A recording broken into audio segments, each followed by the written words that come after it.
So, isang magandang araw po sa inyong lahat. Ako po muli ang inyong lingkod, Frugal Engineer. So, it's been a while po since I last uploaded a video.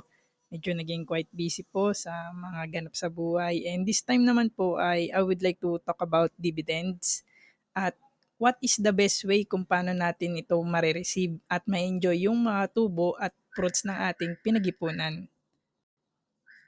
So first, let's talk about Upsly. Sa Upsly po, usually meron pong dalawang passbook. So yung una po yung green passbook kung saan pumapasok yung ipon po natin o yung capital contribution po natin. And next naman po ay yung tinatawag na red passbook kung saan dun po pumapasok yung dividends po natin o interest. So si Upsly po ay nagbibigay po ng dividends niya po every quarter po o 4 times in a year po. Usually po sa mga buwan po ng April, July, October, and January, dyan po nagbibigay ng dividends si Upsly po. And every ka-4th Monday po yon. So meron po silang schedule na binibigay. So ito po yung schedule po na yon. So ito pong schedule na ito para po to sa mga over-the-counter withdrawal po ng kanilang dividends po. So naka-schedule po siya. So, from letter po, pro. So, kung yung apelido nyo po ay A to D, so may schedule the date kung kailan nyo po mawi-withdraw yung dividends nyo po. So, kung kayo naman po ay P to Z, so ganun din po. So, kaya po may ganito kasi usually pag ganito po, napakarami po talagang tao sa offices po ni Upsly po. So, mahirap, hassle. So, withdraw ka na lang ng dividends mo, pupunta ka pa sa kanilang office. So, kaya ako po, hindi ko na po 'to ginagawa. So, kahit na pumapasok naman po siya sa red passbook, di ko na po siya wini-withdraw kasi may iba po akong paraan kung paano ko po natatanggap yung dividends ko po. So, si EDA po yung expected dividend advance po na pumapasok po sa red passbook po, ay si Upsly po meron po siyang ano po, transfer option. So, pwede po kayong pumili o mag-nominate ng bank account niyo po kung saan niyo puwedeng ma-deposit o kung saan po ide-deposit ni Upsly yung dividends po.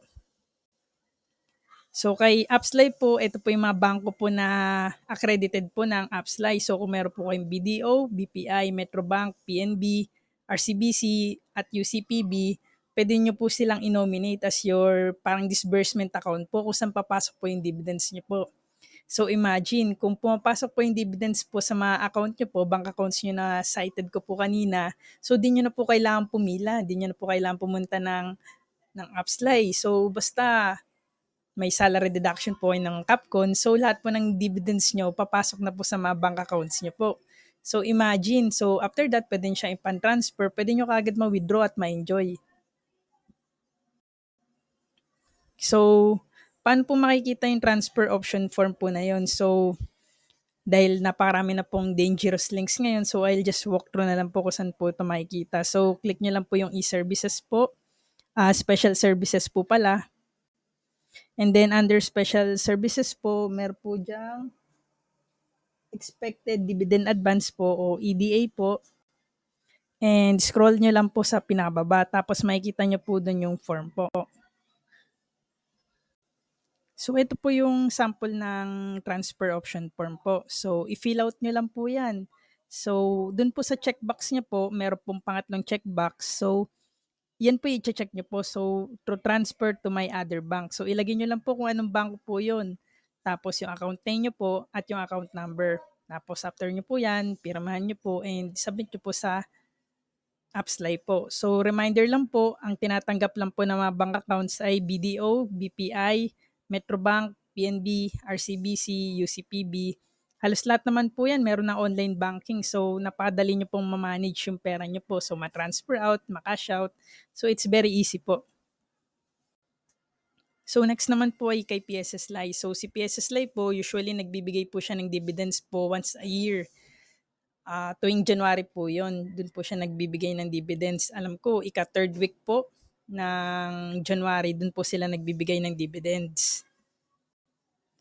So yung dividends po na yun ay pumapasok po dun sa yellow passbook o yung kasa po kung tawagin o cash advance storage account. Diyan po pumapasok yung dividends po.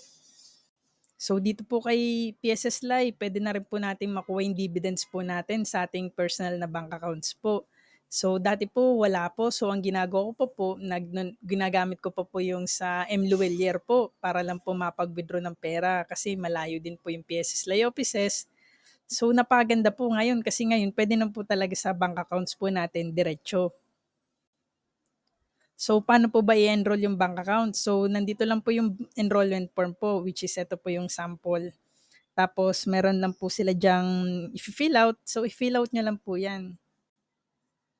So, paano po natin makikita yung forms po na yun? So, again po, ay reiterate na lang po na mag-ingat po tayo sa mga clinic po natin ng mga links. So, ayoko na po mag-iwan ng links. So, tuturo ko na lang po kung saan makikita yung form. So, at sa mismong page po, i-click nyo lang po yung downloadable forms po na sa bottom right po. And pag clinic nyo po, mag-scroll down lang po kayo dun po sa dalawang forms po yung take note po, advance to members, authorization form, and yung enrollment form po. So ito pong advance to members authorization form at talakayin ko na rin po, ito po yung dividend advance din po siya. So kung gusto nyo po matanggap yung dividends nyo po ng twice a year, so which is January and July, pwede po siya. So kailangan nyo lang po mag-fill out nitong advance to member authorization form. So i-recommend ko po sana to na i-fill out nyo na rin po kasi mas maganda po kung nare-receive po natin yung dividends po natin ng twice a year kasi mas na-enjoy po natin to this time. Pero kung ayaw niyo naman po, gusto niyo po na every January lang, pwede rin po. Na-mention ko lang po kasi kung gusto niyo pong ganun, pwede niyo po siyang isabay sa pag-submit po ng sa bank enrollment form niyo po. So gaya po ng sinabi ko po kanina, pagka wala po tayong AMA form, marireceive po lang natin ang dividends po natin tuwing January. While kapag meron po tayong advance to members po, so instead na buong 18% po siya tuwing January, mahati po siya tuwing January at July. So ito po yung sample na announcement po. So katulad din po sa Upsly, so meron din po siyang schedule ng pag-withdraw. While dahil meron po tayong advantage po dahil na pumapasok na po sa bank account natin yung dividends natin, hindi na po natin kailangan pumila, hindi na po natin kailangan ma-hassle. So doon naman po sa enrollment form naman po ng bank account, ito po yung sample po na form po na galing po sa PSS Line. Napaka-basic lang po. Just fill it out. Tapos ilagay nyo lang po yung bank account po na nakapangalan po sa inyo. Tapos fill out nyo lang po yung details po like yung number nyo po, email address, and bank account number. So yun, however naman po, dito po naman po sa may pag-enroll po ng PSS Line na bank account po, may mapapansin po tayo dito na dun po sa name of the bank na meron po siyang exception. So, the following will not be allowed to be enrolled. Land Bank payroll account or Land Bank pension account or e-wallet or e-money. So, yung mga GCash, Maya, tapos payroll account po natin sa Land Bank at pension account, hindi po siya pwede po. So in summary po, sa Upslay po ang mga pwede lang po nating enroll na bank account po kung saan papasok po yung mga dividends po natin ay BDO, BPI, Metrobank, PNB, RCBC at UCPB. While sa PSS Line naman po, any bank accounts naman po except po siya dun sa Land Bank Payroll Account, Land Bank Pension Account, Electronic Wallet or Electronic Money na GCash o Maya. So bago po tayo mag-enroll, dalhin po natin yung mga proof po na atin po yung accounts po na yon like ATM card po, debit card, and kung passbook po yon dali na rin po natin.